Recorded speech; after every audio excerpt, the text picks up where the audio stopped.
मुझे लगता है मैंने पिछले 5 वर्षों से एज ए एनडीए की एक घटक करके अमित शाह जी, हमारे नरेंद्र मोदी जी, देवेंद्र फडणवीस जी, नड्डा साहब और बावनकुळे साहब, हमारे जो नेता जिनको बोला है, उनके ही विचारों पे मैं पिछले 12-13 वर्षों से काम कर रही हूँ। और जिनको नेता माना और उनके आगे मुझे नहीं लगता है कार्यकर्ता कोई जाता है। और नेताओं ने कल फैसला करके मेरी उम्मीदवारी अमरावती से जाहिर की, तो उनके लिए उनका दिल से मैंने धन्यवाद किया। क्योंकि अमरावतीकरों के आंखों में मैंने बहुत दिनों से, बहुत समय से देख रही हूँ कि उनकी इच्छाएं, क्योंकि जब से लोकसभा शुरू हुई है तब से आज तक कभी भी कमल अमरावती ज़िले में बैलेट पे नहीं आया है। तो उनकी इच्छा हमेशा से थी कि देश के साथ जब देश की एक उम्मीद चलती है तो अमरावती में भी वही सिंबल आए। तो मुझे लगता है अमरावतीकरों की तरफ से मैंने मोदी जी का कल बहुत बहुत धन्यवाद किया। कल रात में अर्जेंट में पहले सीट डिक्लेयर होती है और फिर जाके प्रवेश करते हैं। और आज मैं देवेंद्र जी को मिलने आई हूँ, दादा को हमारे, फिर यहाँ से मैं दिल्ली जाऊँगी। स्थानीय स्तर पर जो भाजपा के सहयोगी दल हैं उनका विरोध भी देखने को मिल रहा है, वो नाराज़ है, आपको टिकट मिल गया, उनके नहीं, या उनके मुझे लगता है रवि जी भी एक एनडीए के घटक करके 2014 से देवेंद्र जी के साथ थे। ऑपोजिशन में जब आई सरकार तब भी रवि जी देवेंद्र फडणवीस जी के साथ थे। तो हम ऐसे घटक हैं कि समय आया तो साथ रहो और समय खराब है तो छोड़ दो, ऐसे घटकों में से हम नहीं हैं।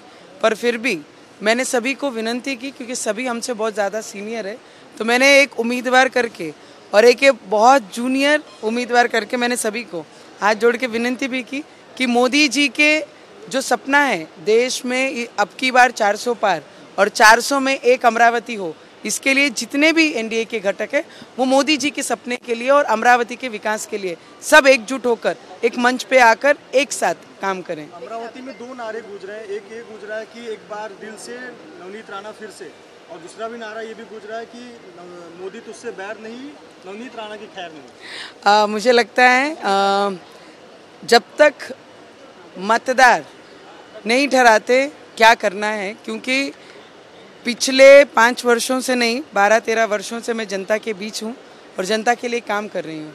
तो मुझे लगता है एक बहू के नाते भी और उस क्षेत्र में कंटिन्यू लोगों के बीच लोगों की सेवा करते हुए लोगों ने खुद मुझे आशीर्वाद दिया। जब 2019 में एक सुनामी चल रही थी उसके बीच मुझे आशीर्वाद दिया गया अमरावती में, और आज एक सिंबल के साथ अमरावती में उतरूंगी। तो मुझे लगता है ये मैं अमरावतीकरों की ही इच्छा थी जो मेरे रूप में अमरावती में आई हैं।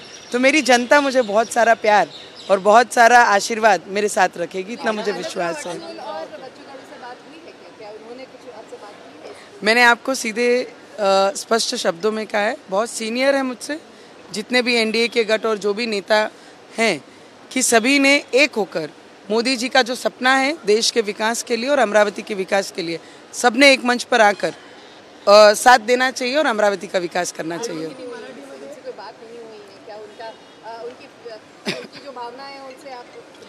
आप जैसे सुने हैं वैसे ही मैं भी सुन रही हूँ मीडिया के माध्यम से, पर हमारी कोशिश ज़रूर रहेगी कि हम सब साथ में आकर मंच पे मोदी जी के सपने के लिए और इस बार 400 पार के लिए काम करें। तो एनडीए के उम्मीदवार के लिए बहुत मुश्किल होने वाला है, टफ होने वाला है, आप उतर रही हैं, एक बार कितना चुनौती है, कितना कॉन्फिडेंस है, कितना वोटों से जीतेंगे? वोट तो मेरे मतदार ठहराएंगे।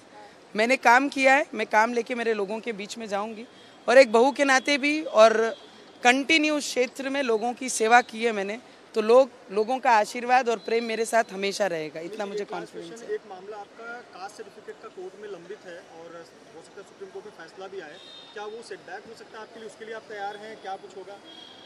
देखिए, नारी के साथ संघर्ष है, ये हमने जन्म से पहले ही हम संघर्ष लेके आते हैं और वो संघर्ष में करते करते 12-13 वर्ष इस क्षेत्र में मैंने पूरा किया है और आगे भी संघर्ष की हमेशा तैयारी रखती हूँ। आखिरी सांस तक नारी को संघर्ष रहता है और संघर्ष हमेशा के लिए तैयार रहती हूँ और उसको सामना करते रहती हूँ।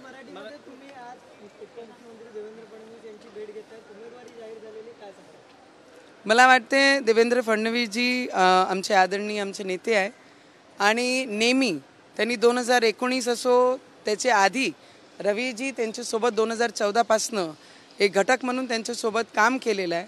आणि असं नाही आहे की जेव्हा ऑपोजिशनमध्ये होते तर रवीजी आणि आम्ही सोडून त्यांना बाहेर पडलो नाही. ऑपोजिशनमध्ये बसलो, संघर्ष केला, मैदान सोडलं नाही, त्यांची साथ सोडली नाही, राज्यामध्येही आणि केंद्रामध्येही. तर मला वाटते की दादांनी जे ठरवलं आमचे त्याप्रमाणे आम्ही काम करत आणि आज त्यांची भेटी घ्यायला आणि आशीर्वाद घ्यायला मी मुंबई आली आणि इथून मी दिल्ली जाणार आहे. मला वाटते की वेळ जसं जसं निघन तसं तसं आपल्याला सगळी गोष्टी पाहायला लागते. आणि मला एवढा विश्वास आहे की मोदीजींचं ज्यांना स्वप्न पूर्ण करायचं आहे आणि देशाचा विकास करायचा आणि अमरावतीचा विकास करायचा आहे ते नक्की मंचवर येतील, मतभेद सोडून सगळ्यांना एकमेकाला साथ देतील.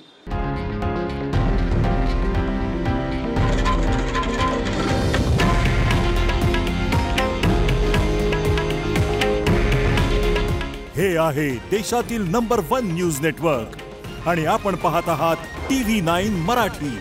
काळजी तुमची, हित महाराष्ट्राचं.